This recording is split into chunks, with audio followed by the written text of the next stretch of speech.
નમસ્કાર દર્શક મિત્રો, હું શ્વેતા કહાર હેડલાઇન ન્યૂઝના બુલેટિનમાં આપનું સ્વાગત કરું છું। સમાચારની શરૂઆત કરતા પહેલા એક નજર મુખ્ય સમાચાર પર। નાગરવાડા વિસ્તારમાં એસએમસીએ દરોડો પાડી વિદેશી દારૂના જથ્થા સાથે એક બુટલેગરને ઝડપી પાડ્યો। વડોદરા જિલ્લા ભાજપ કાર્યાલય વંદે કમલમનું સીઆર પાટીલના હસ્તે કરવામાં આવ્યું ઉદ્ઘાટન।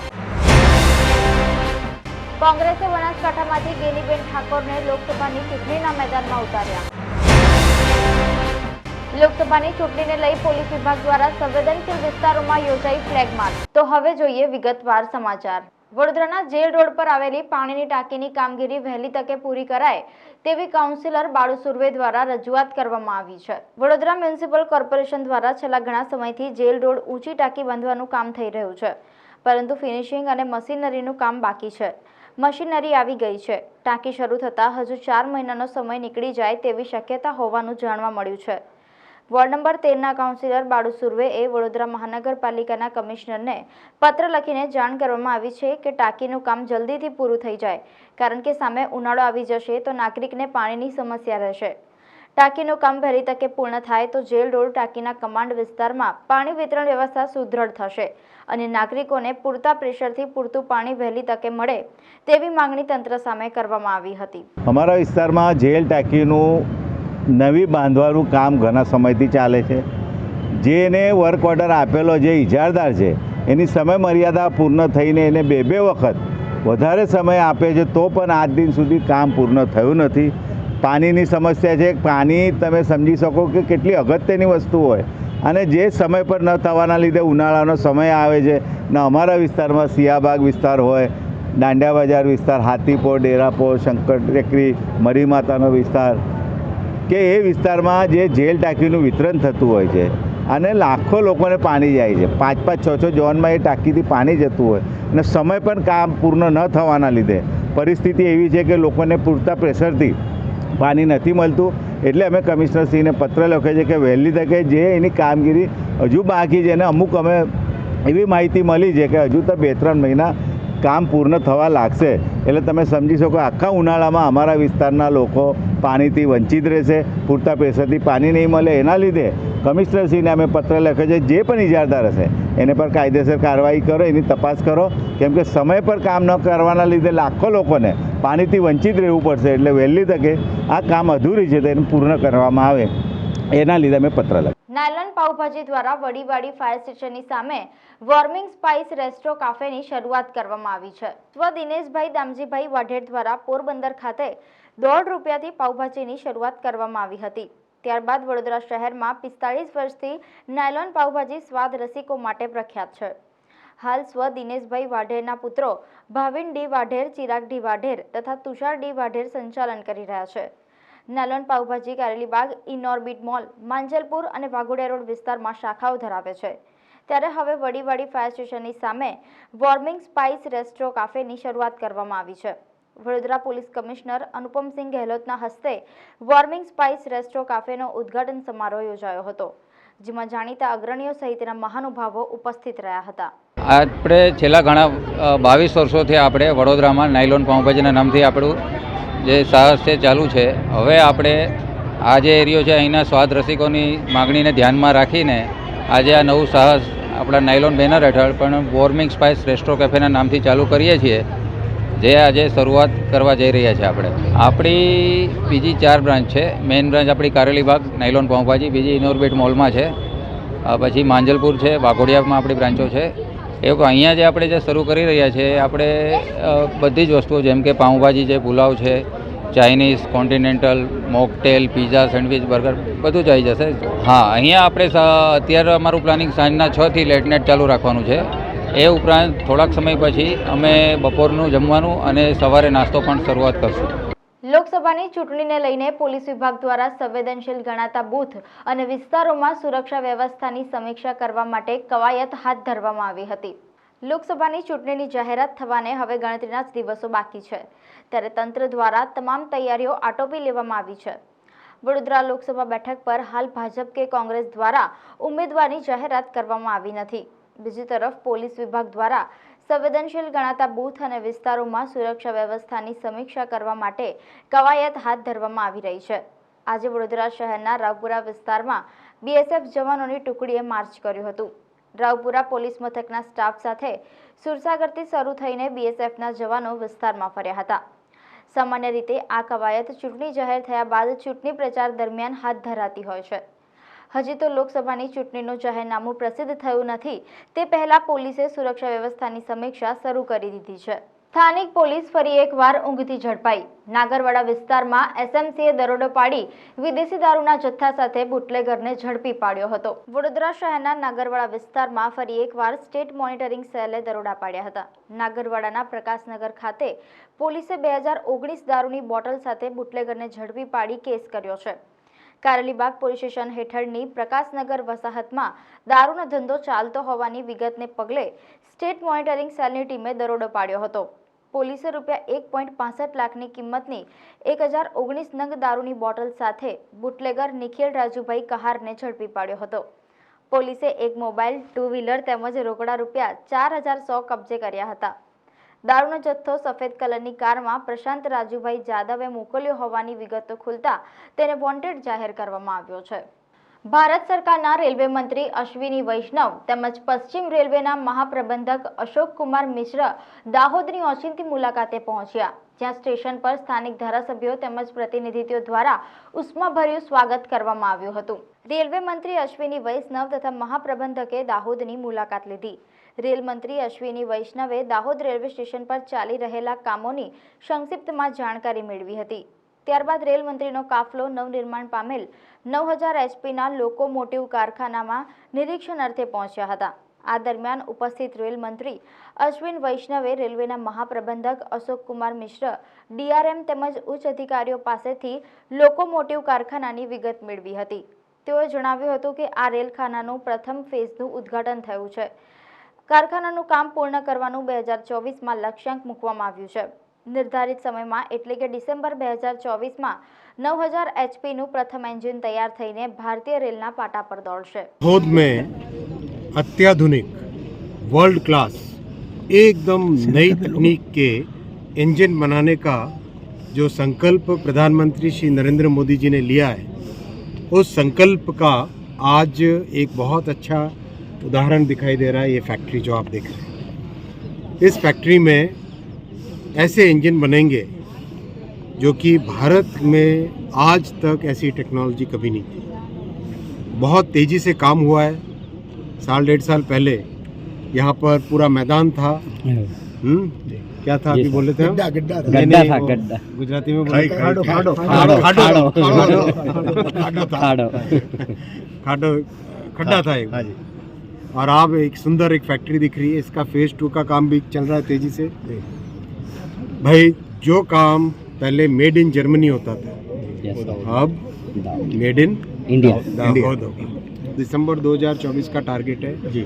दिसंबर 2024 का टारगेट है. आप देखो मोदी जी का जो काम वो हाथ में लेते हैं जी, समय से पहले ही कंप्लीट करते हैं. तो 2024 के दिसंबर तक इससे पहला इंजन निकले. વડોદરા જિલ્લા ભાજપ કાર્યાલય વંદે કમલમનું તથા ગુજરાત સ્ટેટ કોઓપરેટિવ એગ્રીકલ્ચર અને રૂરલ ડેવલપમેન્ટ બેંક લિમિટેડ ખેતી બેંકનું CR પાટીલના હસ્તે ઉદ્ઘાટન કરવામાં આવ્યું હતું. વડોદરા જિલ્લા બીજેપી કાર્યાલયનું જે કપુરાઈ ચોકડી પાસે બનેલ છે તે વંદે કમલમનું ઉદ્ઘાટન આજરોજ બીજેપી પ્રદેશ અધ્યક્ષ CR પાટીલ દ્વારા કરવામાં આવ્યું હતું. સાથે જ ગુજરાત સ્ટેટ કોઓપરેટિવ એગ્રીકલ્ચર અને રૂરલ ડેવલપમેન્ટ બેંક લિમિટેડ ખેતી બેંકનું ઉદ્ઘાટન કરવામાં આવ્યું હતું. દરમિયાન ખટંબા ગામના સરપંચ કમલેશભાઈએ ખટંબા ગામમાં સરકારી સ્કૂલ બનાવવા વારંવાર માંગણી કરી હતી. સરપંચે રજૂઆતો ચાલુ રાખતા CR પાટીલે ગુસ્સે થતા કહ્યું હતું કે એકવાર કહ્યું તમને. બાદમાં બીજેપી કાર્યકરો સરપંચને પકડીને કાર્યક્રમ સ્થળથી બહાર લઈ ગયા હતા. આ સમગ્ર વાતચીત વિડીયોમાં કેદ થઈ હતી. જિલ્લા ભાજપ પ્રમુખ સતીશ પટેલને CR પાટીલે ટોણો મારતા કહ્યું હતું કે સતીશ પટેલથી પાપડ પર તૂટવાનો નથી. ફંડ હજી સુધી તમે ભેગું કર્યું નથી. હવેથી બાકી ફંડ ભેગું કરવાની જવાબદારી શૈલેષભાઈ મહેતાને આપવી પડશે. સતીશ પટેલે તો માત્ર કાર્યાલયમાં કલરનું પોતું મરાવ્યું છે. મંગલ પાંડે રોડ પર ખુલ્લી જગ્યામાં VMC લખેલા ટ્રેક્ટર દ્વારા કચરો ઠાલવવામાં આવ્યો હતો. વડોદરા શહેરમાં રાત્રિ બજારની પાછળ મંગલ પાંડે રોડ આવેલ છે. ત્યાં ખુલ્લી જગ્યામાં નાગરિકો દ્વારા તેમજ અન્ય ગાડીઓ દ્વારા કચરો નાખવામાં આવતો હતો. ત્યારે વડોદરા મહાનગરપાલિકા દ્વારા CCTV કેમેરા તેમજ કચરો નહીં નાખવાના બોર્ડ લગાવવામાં આવ્યા છે. તેમ છતાં મંગલ પાંડે રોડ પર ખુલ્લી જગ્યામાં વીએમસી લખેલા ટ્રેક્ટર દ્વારા કચરો ઠાલવવામાં આવ્યો હતો અને ગંદકી કરવામાં આવી રહી હતી. જ્યારે ટ્રેક્ટર ડ્રાઈવરને પૂછતા જણાવતા હતા કે અમને અમારા શેઠે મોકલ્યા છે. ત્યારે વડોદરા મહાનગરપાલિકાના અધિકારીઓ દ્વારા આ ટ્રેક્ટરના માલિક તેમજ કોન્ટ્રાક્ટર સામે કાયદેસરની કાર્યવાહી કરી દંડ વસૂલ કરવાની માંગ સામાજિક કાર્યકર અતુલ ગામેચી દ્વારા કરવામાં આવી હતી અને કોન્ટ્રાક્ટ રદ કરવા જણાવ્યું હતું. માનનીય પ્રધાનમંત્રી દ્વારા પૂરા ગુજરાતને ભારતને સ્વચ્છતા અભિયાન તરફ દોરવાનું ખૂબ જ સરસ સુંદર કાર્ય કર્યું છે. હાલ વડોદરા શહેરના મંગલ પાંડે રોડ પર આપણે છે, ત્યારે આ મંગલ પાંડે રોડ પર અનેક લોકો ગંદકી કરતા હતા, ત્યારે વડોદરા મહાનગરપાલિકાના જાંબાઝ અધિકારીઓ દ્વારા દંડ વસૂલવામાં આવતો હતો. હાલ આ જગ્યાએ જાહેર નોટિસ લગાવવામાં આવી છે, અહીંયા કોઈ કચરો નાખવો નહીં. સાથે અહીંયા સીસીટીવી કેમેરા લગાવે છે કે કોઈ કચરો નાખે તો અધિકારી સીધા એમને જોઈ શકે. બીજી બાબત એ છે કે અહીંયા 2 કર્મચારીઓ પણ મૂકવામાં હતા, તે પણ હાલમાં દૂર કરી દીધા છે. આજ રોજ વડોદરા મહાનગરપાલિકા એટલે વીએમસી લખેલું ટ્રેક્ટર અહીંયા કચરો નાખતા રંગે હાથ ઝડપાયું છે. તો આ ટ્રેક્ટરને અહીંયા કોણે મોકલ્યું છે? શું કોઈ અધિકારીને ખબર નથી કે કોન્ટ્રાક્ટર જાતે અહીંયા ગંદકી કરવી છે? જો આજે જે ટ્રેક્ટર પકડાયું છે એને દંડ થવો જોઈએ, એનો જે કોન્ટ્રાક્ટર હોય એનો કોન્ટ્રાક્ટ રદ થવો જોઈએ, અને જે પણ લોકો આવી ગંદકી ફેલાવતા હોય એ કોન્ટ્રાક્ટર હોય કે આમ જનતા હોય, તમામ એક સમાન દંડ કરવો જોઈએ. આજે આપણે જે ટ્રેક્ટર પકડાયું છે એ ટ્રેક્ટર સામે કડકમાં કડક કાર્યવાહી માલિક સામે કરે તેવી અમારી માંગ છે. ભાજપ પ્રદેશ અધ્યક્ષ સી.આર. પાટીલની ઉપસ્થિતિમાં પ્રથમવાર મતદાતા યુવાનોને કોફી કૂપનનું વિતરણ કરવામાં આવ્યું. આજે ગુજરાત ભાજપ પ્રદેશ પ્રમુખ સી.આર. પાટીલ વડોદરાની મુલાકાતે પહોંચ્યા છે. એક તરફ જ્યાં આગામી લોકસભાની ચૂંટણીને લઈને ભારતીય જનતા પાર્ટી દ્વારા તડામાર તૈયારીઓ કરવામાં આવી રહી છે, ત્યાં બીજી તરફ ભાજપ પ્રદેશ પ્રમુખ સી.આર. પાટીલ લોકસભાની ચૂંટણી સમયે અનેક કાર્યક્રમોમાં હાજરી આપી રહ્યા છે, જેને પગલે આજે વડોદરામાં ખાસ કાર્યક્રમનું આયોજન કરવામાં આવ્યું હતું. આ કાર્યક્રમમાં પ્રથમવાર મતદાતા યુવાનોને કોફી કૂપનનું વિતરણ કરવામાં આવી રહ્યું છે. ત્યારે પ્રદેશ અધ્યક્ષ સી.આર. પાટીલની ઉપસ્થિતિમાં પક્ષ જોડો અને કોફી કૂપન વિતરણ કાર્યક્રમનું આયોજન કરવામાં આવ્યું હતું, જેમાં ભારતીય જનતા પાર્ટી યુવા મોરચા વડોદરા મહાનગર દ્વારા આયોજિત આ કાર્યક્રમમાં જિલ્લા પ્રભારી, સાંસદ, ધારાસભ્ય, મેયર વગેરે મહાનુભાવો ખાસ ઉપસ્થિત રહ્યા હતા. પ્રદેશના અમારા યશસ્વી અધ્યક્ષ શ્રી સી.આર. પાટીલ સાહેબના ઉપસ્થિતિમાં વડોદરા શહેરના અધ્યક્ષ ડૉક્ટર વિજયભાઈ શાહ સાહેબના માર્ગદર્શન હેઠળ વિદ્યાર્થી વિકાસ સંઘ, જે MS યુનિવર્સિટીમાં ઘણા વર્ષોથી સક્રિય છે, એમના નેતા, એમના સ્થાપક વિકાસભાઈ દુબે, એમના માધ્યમથી આજે યુવા મોરચામાં નવી ઉર્જા જોડાવામાં આવી. એમાં 550થી વધારે વિદ્યાર્થી વિકાસ સંઘના કાર્યકર્તાઓ આજે યુવા મોરચામાં જોડાયા છે. ખાસ કરીને આ 18 થી 23 વર્ષના જે વોટર છે એ લોકો આવનારા ઇલેક્શનમાં એમના માધ્યમથી વધારેમાં વધારે યુવાનો સુધી એમને પહોંચવાનો પ્રયત્ન કરીશું. જેમ પાટીલ સાહેબે માર્ગદર્શન આપ્યું એમ એમના માધ્યમથી એમના પરિવારના લોકો અને ફર્સ્ટ ટાઈમ વોટરને મોદી સાહેબને કેમ મત આપવો, એમના દ્વારા કરવામાં આવેલા કામો અને એમની આગામી 25 વર્ષમાં જે આપણે ભારતને વિકસિત ભારત બનાવવાનું છે એના સંકલ્પ સાથે 100% યુવા મતદાન કરે, એની માટેનું આજે આ ખૂબ સારું માર્ગદર્શન પાટીલ સાહેબે આપ્યું છે. ત્યારે મને ચોક્કસ વિશ્વાસ છે આવનારા ઇલેક્શનમાં જે અબકી બાર 400 પાર તો 100% થવાનું જ છે. ગુજરાતની 26 સીટ જીતવાના જ છે. વડોદરાની સીટ ઓલરેડી આપણે 5 લાખથી વધારે માર્જિનથી જીતી ચૂક્યા છે, પણ એમાં પણ 1.5 કે 2 લાખનો વધારે માર્જિન વધે એની માટેનો આ યુવાનોના માધ્યમથી અમે પ્રયાસ કરીએ. જેતપુર સિટી પોલીસે ભારતીય બનાવટનો ઇંગ્લિશ દારૂના જથ્થા સાથે એક આરોપીની અટકાયત કરી હતી. Police inspector A.D. પરમાર તથા જેતપુર સિટી પોલીસ સ્ટેશનની ટીમ પેટ્રોલિંગમાં હતી. દરમિયાન બાતમી મળેલ કે જેતપુરના રહેવાસી તુષાર ઉર્ફે ગની મકવાણા સ્વિફ્ટમાં 4-વ્હીલર કારમાં વિદેશી દારૂનો જથ્થો લઈ નાસી રહેલ છે. દરમિયાન રેડ કરતા સ્વિફ્ટમાં 4-વ્હીલર કારમાંથી ભારતીય બનાવટની પરપ્રાંતીય ઇંગ્લિશ દારૂની બોટલો નંગ 240 કિંમત ₹74,500 તથા મારુતિ સ્વિફ્ટ કાર જેની કિંમત ₹4 લાખ મળી કુલ કિંમત ₹4,74,500નો મુદ્દામાલ જપ્ત કરી એક આરોપીની ધરપકડ કરી કાયદેસરની કાર્યવાહી હાથ ધરી હતી. લોકસભા ચૂંટણી 2024ની તૈયારીઓ પૂરજોશમાં ચાલી રહી છે, ત્યારે કોંગ્રેસે બનાસકાંઠામાંથી ગેનીબેન ઠાકોરને લોકસભાની ચૂંટણીના મેદાનમાં ઉતાર્યા છે. તેમની સામે ભાજપમાંથી રેખાબેન ચૌધરી ચૂંટણી લડી રહ્યા છે.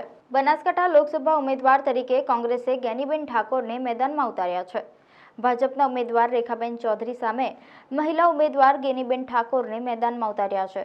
ખાસ કરીને મહિલા સશક્તિકરણની વાત અને જિલ્લાના પ્રશ્નને લઈને તેઓ લોકસભા મત વિસ્તારમાં પ્રજા વચ્ચે જશે. ગેનીબેન ઠાકોરે કહ્યું હતું કે આ વખતે બનાસકાંઠા મારું મામેર ભરશે અને જીતનો પૂરેપૂરો વિશ્વાસ છે. ગેનીબેન ઠાકોર 4 વખત વિધાનસભા લડી ચૂક્યા છે. 3 વાર વાવ બેઠક પરથી, જેમાં 1 વાર તેમની હાર થઈ છે ને 2 વાર જીત થઈ છે, જ્યારે 1 વાર દિયોદરથી લડ્યા છે જ્યાં તેમની હાર થઈ છે. ત્યારે ભાજપે પણ રેખાબેન ચૌધરીને શિક્ષિત મહિલાને મેદાનમાં ઉતાર્યા છે, જેની સામે કોંગ્રેસના ફાયરબ્રાન્ડ નેતા ગણાતા ગેનીબેન ઠાકોરને ટિકિટ આપી અને લોકસભામાં ઉતાર્યા. જો કે બંને મહિલાઓ છે અને 2024ની લોકસભાનો જંગ કયા પ્રકારે જામશે તે હવે જોવું રહ્યું છે. ભારત માતા કી જય. દેવોના દેવ મહાદેવ ધોળેશ્વર મહાદેવજીના દર્શન કરી અને આજે કુળદેવી મા ચામુંડા માતાના દર્શન કરવા જઈ રહી છું. ત્યારે ગુજરાત પ્રદેશ કોંગ્રેસ સમિતિના અમારા સર્વ નેતા પ્રદેશ પ્રમુખ શક્તિસિંહજી ગોહિલ, AICCના તમામ હોદ્દેદારો, પ્રભારીશ્રી અને ઓલ ઇન્ડિયા કોંગ્રેસ કમિટીના તમામ મેમ્બરો કે જે ટિકિટ આપવાના ઓથોરાઇઝ છે એ તમામનો હૃદયપૂર્વક આભાર માનું છું. બનાસકાંઠા જિલ્લાની અંદર મહિલા વર્સિસ મહિલા એટલે બંને પક્ષોએ બનાસકાંઠાને મહિલા કેન્ડિડેટ આપ્યા છે. ત્યારે નારી શક્તિના ગૌરવ સમાન જ્યારે ચૂંટણી એક લોકશાહી ઢબે અમે લડીશું અને લોકશાહી ઢબે લડીશું ત્યારે જે કોંગ્રેસ પાર્ટીનો ચૂંટણી ઢંઢેરો હોય અને બનાસકાંઠાની જે કંઈ સમસ્યાઓ છે એ સમસ્યાઓ તાલુકા વાઇઝ જે છે એ પ્રમાણે અમે વાત કરશું અને 2014માં જે વાયદા વચનો આપેલા ક્યાંક ને ક્યાંક એ નથી પૂરા થયા એ પણ વાત કરીશું. સાથે એક બનાસની બેન તરીકે ચૂંટણી મેદાનમાં પાર્ટીએ મોવડી મંડળે જ્યારે આ મોકો આપ્યો છે ત્યારે હર હંમેશા હું 28 વર્ષથી બનાસકાંઠા જિલ્લાના વિવિધ તાલુકાઓમાં જાહેર જીવનના વ્યક્તિ તરીકે જે કરવું પડે એ નાના મોટા પ્રસંગો હોય, શિક્ષણનું કામ હોય, આરોગ્યનું કામ હોય, લોકોની સમસ્યા હોય એ સોલ્યુશન કરવા માટે મીડિયાના માધ્યમથી કે અન્ય રીતે સરકાર સુધી અવાજ પહોંચાડવાના કાયમી પ્રયત્નો કર્યા છે. અને દાંતીવાડા જે કંઈ મિટિંગ થઈ એની અંદર એક બનાસની બેન તરીકે સમગ્ર બનાસકાંઠાની જિલ્લાની જનતા પાસે મામેરું પણ માગ્યું છે. 2017 ને 22માં ભાવી વિધાનસભાના 36 કોમે 18 સમાજે તમામ સમાજોએ સાથે મળીને એક સંસ્કૃતિ પ્રમાણે જે મતનું મામેરું ભરી અને ધારાસભ્ય તરીકે મોકો આપ્યો હતો અને એને આગળ વધાવતા મને 100% બનાસકાંઠાની જિલ્લાની જનતા ઉપર પૂરો ભરોસો છે. એ આ ચૂંટણીની અંદર લોકસભાના ઉમેદવાર તરીકે ટિકિટ આપી છે અને એમાં પણ મતનું મામેરું ભરી વાવની જનતાએ કર્યું એમ બનાસકાંઠાની જિલ્લાની જનતા પણ મામેરું ભરશે એવો મને જનતા ઉપર 100% ભરોસો છે. સમાચાર સમાપ્ત કરતા પહેલા એક નજર મુખ્ય સમાચાર પર. નાગરવાડા વિસ્તારમાં SMCએ દરોડો પાડી વિદેશી દારૂના જથ્થા સાથે એક બુટલેગરને ઝડપી પાડ્યો. વડોદરા જિલ્લા ભાજપ કાર્યાલય વંદે કમલમનું CR પાટીલના હસ્તે કરવામાં આવ્યું ઉદ્ઘાટન. કોંગ્રેસે બનાસકાંઠામાંથી ગેનીબેન ઠાકોરને લોકસભાની ચૂંટણીના મેદાનમાં ઉતાર્યા. લોકસભાની ચૂંટણીને લઈ પોલીસ વિભાગ દ્વારા સંવેદનશીલ વિસ્તારોમાં યોજાઈ ફ્લેગ માર્ચ. આ હતા આજના સમાચાર. કાલે ફરી મળીશું નવા સમાચાર સાથે. ત્યાં સુધી હેડલાઇન ન્યૂઝની સમગ્ર ટીમને રજા આપશો. નમસ્કાર.